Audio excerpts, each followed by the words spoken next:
We have got so much cool stuff to show you. They showed it to me last week, and I'm not hyping it. It's ridiculously cool, but we don't have a lot of time, so let's just get started and bring out this group of people, we have enough talent to fill 10 days. I'm not really sure how to pronounce that word. But, ladies and gentlemen, let's welcome the director of Tron Legacy, Joe Kosinski. Joe Kosinski, ladies and gentlemen. Oh, look at him. Lanky and lean, every nerd girl's dream. Yes. And how about producer Sean Bailey? Sean Bailey.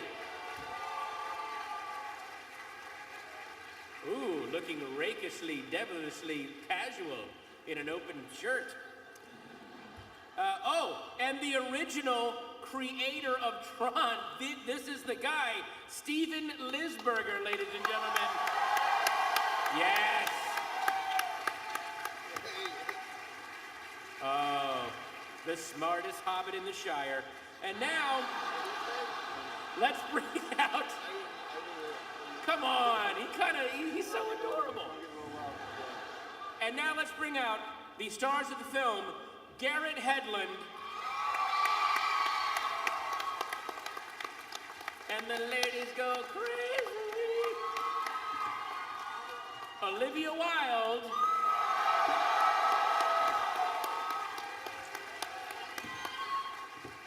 Oh, so many happy nerd boys out there right now. Michael Sheen, making his first Comic-Con appearance, ladies and gentlemen. Tron himself, Bruce Boxleitner.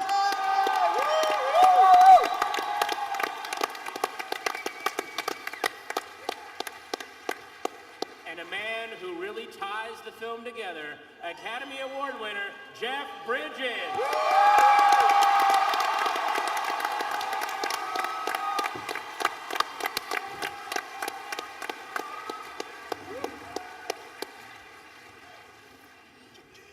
All right, so yeah, you'll be hear a lot of random dudes during the day, Jeff. So that's not any kind of flashback. Just take it and roll with it. Okay, so Joe, let's start with Joe, the director. You are doing the next chapter of Tron. So talk a little bit about how, kind of intimidating that must have been, and talk about some of the special effects and stuff that you worked with, and go ahead. Yeah, talk. Thrill them. Well, Tron was one of those movies I remember as a kid seeing the first time, probably on VHS in the mid-'80s, and it just looked like nothing else I'd ever seen. Technically, it pushed boundaries, and conceptually, I think it was really decades ahead of its time.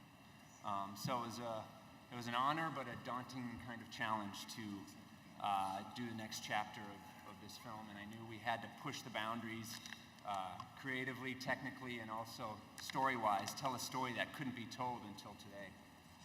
And I think we've done that in a couple ways. We've shot this thing with the camera infusion camera system, true 3D movie. No conversion here in this film. Yeah. Another thing we've done is we've done fully illuminated suits. So in the first movie, they had to basically trace them each frame by hand. For this film, we built. It's a secret. And this film, we did fully illuminated suits. So you'll see when the actors get close to each other, they illuminate each other. They illuminate the environment around them. It was a tremendous challenge, but I think the results will speak for themselves. And then finally, I think the biggest technical challenge and thing I'm most excited about is Jeff Bridges, having him in the film first of all, but having him play two roles. He plays Kevin Flynn, the programmer from the first film, and he also plays Flynn's avatar Clue in our movie, and Clue has remained the same age he was when he was created, so we'll see Jeff at 35 years old playing against himself, and he just does an incredible job. It's really amazing how it works. It was a great process, starting with our incredible writers, Edward Kitsis and Adam Horowitz from Lost. Wonderful producing colleagues, and Justin Springer, Brigham Taylor, Jeff Silver, our leader, Steven Lisberger, and then to meet who I think is a visionary filmmaker in Joe Kosinski. And shortly after that, we also came across Daft Punk to work on the score of the movie, which we're thrilled about. And then you hit the piece of casting and the process. And we felt we had to have Kevin Flynn and we had to have Tron. So we were very fortunate in that starting us off, we had Jeff Bridges and Bruce Boxleitner join the cast. We were very much focused on a father-son story, a real emotional story at the heart of this movie, in addition to all the, what I believe are stunning visuals. And so to cast the son of Kevin Flynn, we're very fortunate in finding Garrett Hedlund to play Sam Flynn. And then wonderful other cast members, Olivia Wilde in the system, Michael Sheen, and a surprise or two in the movie yet to be revealed. But just an incredibly fortunate process with a great collaborative team.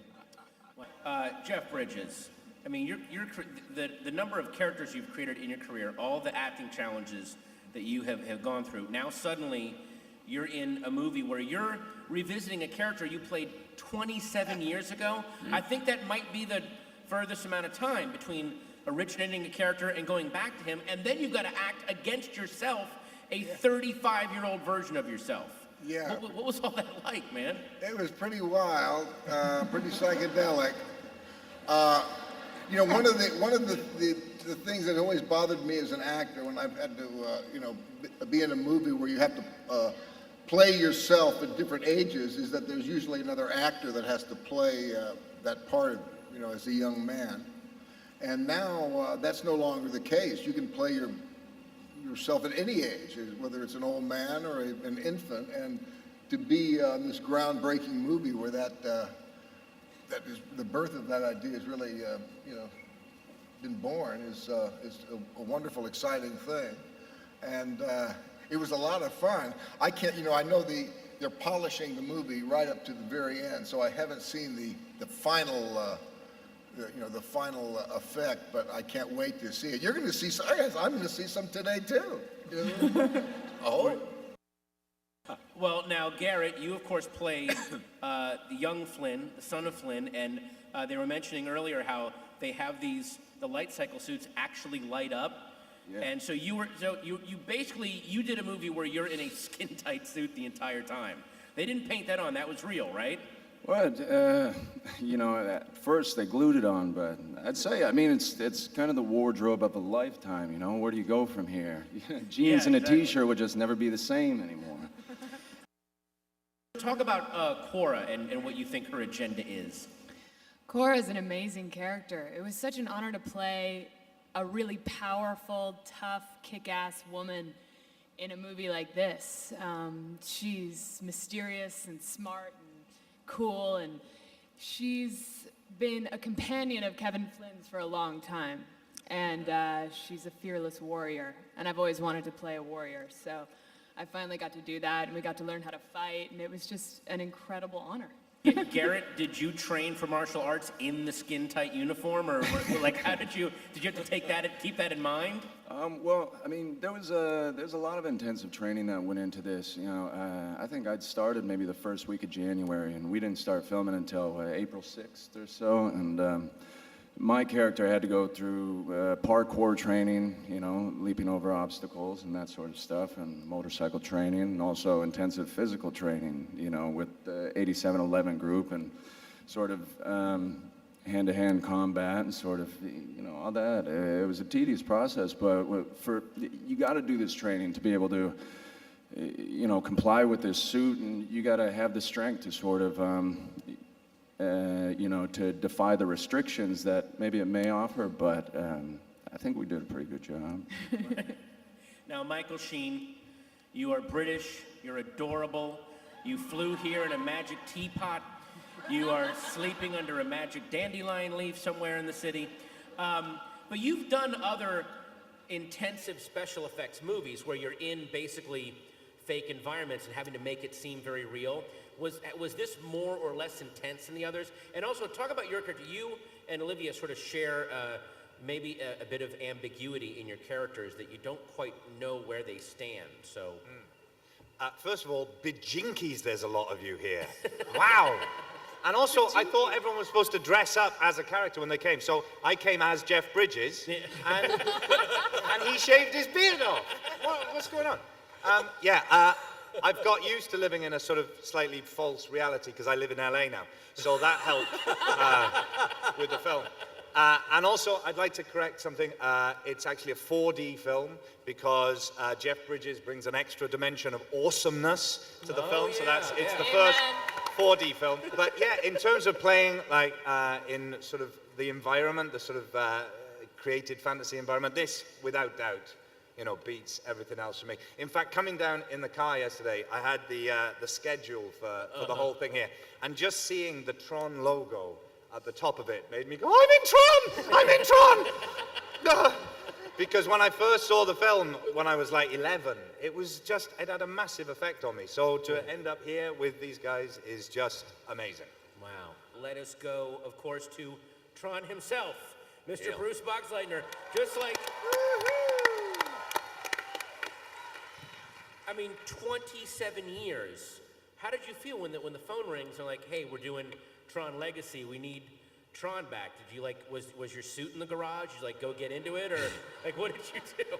Well, I instantly threw my walker into the corner, and I felt like the old Tron again. I was absolutely thrilled when I did get that phone call. To revisit a character 27 years later is quite amazing. You don't get to do it very often. And to see where they went with Alan and the rest of the characters. So, you know, I've been living in science fiction for a while now, so I know this CGI stuff pretty well, having had a space station for 5 years on television. So I do know looking at a little piece of tape on a green screen, I know exactly what that is. I've fought many space battles with those things. But this one takes it into a whole new dimension. I think you're all going to be very, very thrilled by it. I am. And I'm the biggest Tron fan there is. So now we get to the Godfather, the mastermind, the master control unit of Tron, Mr. Steven Lisberger. I mean, this is the master of the grid right there, basically. Did you ever see this day coming? Did you ever envision you'd be sitting here? It proves to me that some things, good things, take a really, really long time to happen. And it's like the line from the first film. You just keep doing what you think is right, and you hope it works out in the end. Jeff said that in Tron 1. Joe, you do have some stuff to show these guys, though, right? That we're about to start running. What do you think? Yeah, well, you know, Comic-Con is so important to this movie. We were here 2 years ago. We put up a little VFX test we did just to test the waters and see if there was any interest in this movie whatsoever. And due to the response from the fans here and around the world, you know, it's a big reason why this movie is happening today. So I want to make sure we did something special for you guys, something exclusive, show you something that no one else has seen. So I brought about 8 minutes of the movie to show. Wow.